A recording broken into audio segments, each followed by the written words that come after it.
Нефт бүтээгдэхүүний хомсдлын тухай засгийн газрын мэдээлэл импортлогчдын бүтээгдэхүүн түгээлтэн аргачлалаа шалтгаалаад автомашин хэрэглэгчид нефт бүтээгдэхүүний эрэлтийг ихээр өсгөөд байсан билээ.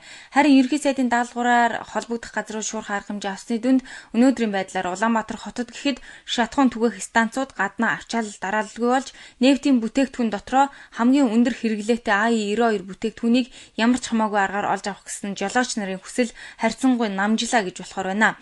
Дээрх явцтай холбоотойгоор автомашины үн нэмэгдсэн эсэх тухайд төвлөрсөн худалдааны захын худалдаачдаас тодрууллаа. Автомашины үн нэмэгдээгүй, мөн буураагүй байна. Машины үн бол нэг айхтай нэмсэн бол байхгүй байгаа шүү дээ. Бензинтэй холбоотой бол. Тэг яг зүгээр одоо Японд ч нэгдсэн машин жоо үнэтэй болцсон. Хуучин аукшнд чинь айгүйх машин байсан. Одоо нэг цунами болоод идсэн машин баг болцсон. Тий. Тэгээ тэндээ жоохон үнэтэй болчиход. Тэрнээс бензиний хурдтай яасан нэмэгдсэн бол байхгүй. Түрүү хууч яг яаж зарагддгээс яг тэргээрээ л зарагдаж байгаа чи.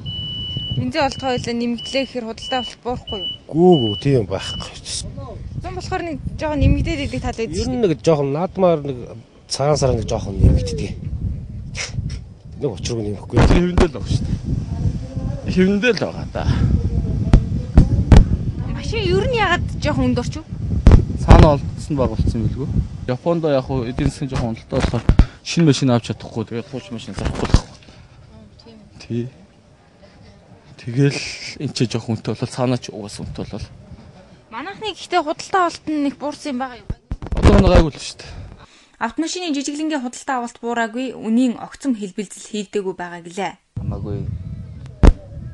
Үнэ нэмсэн үү? Сарын өмнө байсан үн чи хэвээр байгаа юу? Хэвээр байгаа шүү дээ. Худалдаа авалт нь харин яаж? Худалдаа авалт ер нь хэвээр л байгаа шүү дээ. Хэврэл байгаа шүү дээ. Олдгоо олчлаач гэдэг юм уу? Тэрнээс болоод хүмүүс машиндаа юм худалдаж авах нь багасна. Нөлөөлөөгүй.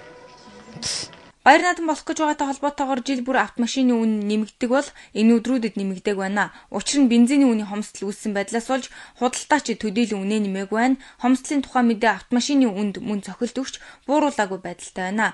Хамгийн хүнд машин даа хүрээ зах дээр 6.3 сая төгрөгийн ханьштайгаар зарагдаж байна.